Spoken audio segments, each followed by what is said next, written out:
La primera carta de Pedro. Su nombre era Shimón o Simón cuando se convirtió en un seguidor de Jesús.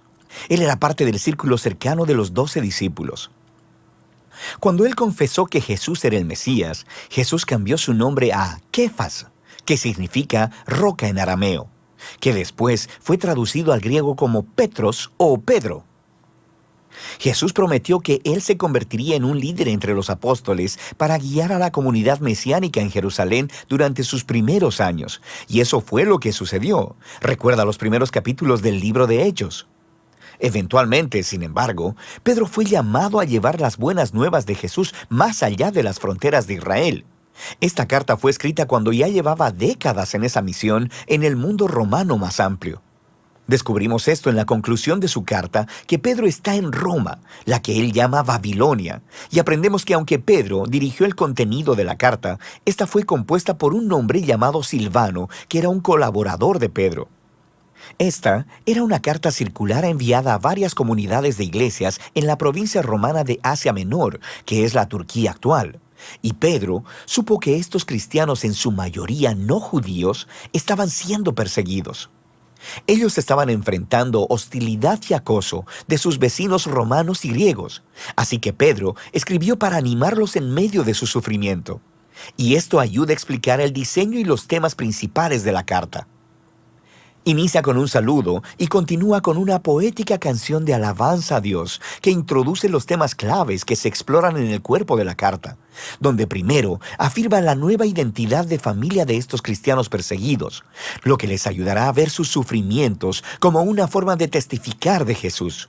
Y esto les enfoca su esperanza del futuro en el regreso de Jesús. Profundicemos y verás cómo todas estas piezas trabajan juntas. Así que Pedro inicia saludando a estas iglesias como el pueblo elegido de Dios que están exiliados alrededor del mundo. Ahora, Pedro deja claro a través de la carta que estos cristianos a los que está escribiendo son gentiles. Pero aquí, él los describe con frases del Antiguo Testamento que describen cómo Dios eligió al pueblo de Israel, la familia de Abraham, quien fue un exiliado y peregrino. Esta es una estrategia clave que Pedro repite a través de toda la carta. Él quiere que estos cristianos no judíos que estaban sufriendo vean que a través de Jesús ellos ahora pertenecen a la familia de Abraham. Así que ellos son exiliados peregrinos, al igual que Abraham. Son malentendidos, maltratados y buscan su verdadero hogar en la tierra prometida. Pedro continúa esta idea en la canción inicial. Él alaba a Dios por haber hecho que las personas nacieran de nuevo a una esperanza viva a través de la resurrección de Jesús en el poder del Espíritu. Dios está invitando a todas las personas a una nueva familia centrada alrededor de Jesús. Una familia a la que le ha sido dada una nueva identidad como hijos amados de Dios y que tiene una nueva esperanza, la de un mundo renacido por el amor de Dios cuando Jesús regrese como Rey. Y para las personas que tienen esta esperanza, el sufrimiento y la persecución son en realidad un extraño regalo, porque deshacen las falsas esperanzas y distracciones como un fuego purificador, y nos recuerda nuestro verdadero hogar y nuestra verdadera esperanza. Así que, paradójicamente, las dificultades de la vida pueden en realidad profundizar nuestra fe, la hacen más genuina. A partir de ahí, Pedro pasa al cuerpo de la carta, pero va a explorar todas esas ideas a mayor profundidad. Así que él primero desarrolla el tema de la nueva identidad de familia del pueblo de Dios. Él toma aún más imágenes memorables del Antiguo Testamento sobre la familia de Israel, y luego las aplica a estos cristianos gentiles. Entonces, como los israelitas que dejaron Egipto, ellos también deben ceñir sus lomos y dejar atrás su antigua manera de vivir mientras van camino a un nuevo futuro. De manera que ahora ellos son el pueblo santo de Dios, que están en camino a través del desierto. Son el pueblo del nuevo Éxodo, quienes han sido redimidos por la sangre de Jesús, quien es el Cordero definitivo de la Pascua. Son el pueblo del nuevo pacto, que tienen la palabra de Dios en lo profundo de ellos, restaurando sus corazones y renovando sus mentes.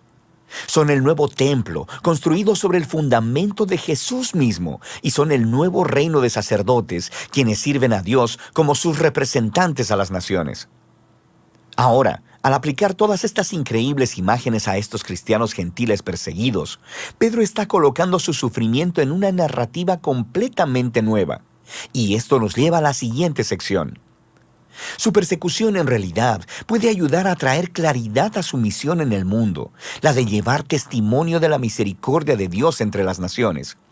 Así que Pedro primero les anima a someterse al gobierno romano, incluso si es opresivo.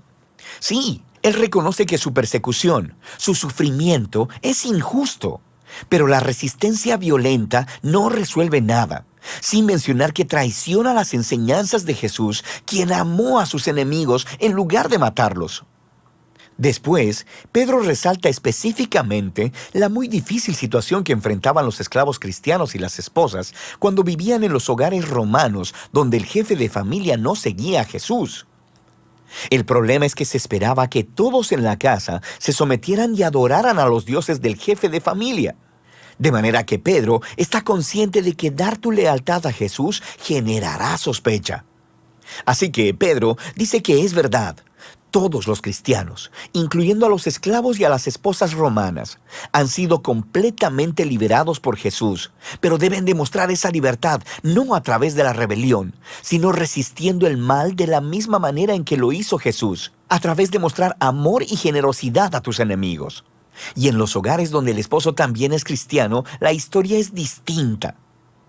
Ellos deben tratar a sus esposas de manera totalmente diferente a como lo hacen sus vecinos romanos, considerándolas como iguales delante de Dios y dignas de honor y respeto. Y Pedro espera que el imitar el amor y el reino invertido de Jesús le dará poder a sus palabras, mientras dan testimonio de la misericordia de Dios y muestran a las personas la hermosa verdad del camino de Jesús. Pero Pedro también es un realista. Él sabe que los cristianos seguirán siendo perseguidos, así que les recuerda de su vindicación futura. Él recuerda cómo Jesús mismo fue perseguido injustamente y asesinado por poderes humanos corruptos, pero en realidad estaba muriendo por los pecados de sus enemigos. Y después Él fue vindicado y le fue dada la vida de resurrección por el Espíritu. Y ahora Jesús está exaltado como Rey sobre todos los poderes humanos y espirituales. Luego Pedro muestra cómo el bautismo apunta a la vindicación de los seguidores de Jesús. Entonces, como Noé, ellos han sido salvados a través de las aguas, no como un ritual mágico, sino como un símbolo sagrado que muestra el cambio de su corazón, su deseo de ser unidos a Jesús en su muerte y resurrección. Y así que ahora, incluso si son asesinados por seguir a Jesús, su esperanza está en la vindicación y exaltación futura junto a su Rey, lo que lleva a Pedro al movimiento final. Él les recuerda las palabras de Jesús, que sus discípulos deberían considerar un honor y un gozo el ser perseguidos, así como él lo fue. Pedro luego llama a los líderes de iglesia a cuidar de estos cristianos sufrientes y a mostrar la misma clase de liderazgo de servicio que Jesús hizo con sus discípulos. Y finalmente, Pedro les recuerda a estos cristianos acerca del verdadero enemigo al que se enfrentan. La hostilidad no es simplemente cultural o siquiera política. Hay fuerzas oscuras de maldad espiritual que están trabajando, inspirando odio y violencia. Y ellos deben resistir esta maldad, permaneciendo fieles a Jesús y a sus enseñanzas, y anticipando su regreso y victoria final sobre esa maldad. Pedro concluye con una oración por fortaleza divina y envía un saludo de la iglesia en Roma, a la cual él llama Babilonia. Eso es genial. Pedro aquí está adoptando la tradición de los profetas del Antiguo Testamento, para quienes el nombre de Babilonia se convirtió en un arquetipo para toda nación corrupta. Así que Roma se ha convertido en la nueva Babilonia, y es en su imperio donde el pueblo de Dios está ahora exiliado de su verdadero hogar en la nueva creación. La primera carta de Pedro es un poderoso recordatorio de la esperanza cristiana en medio del sufrimiento.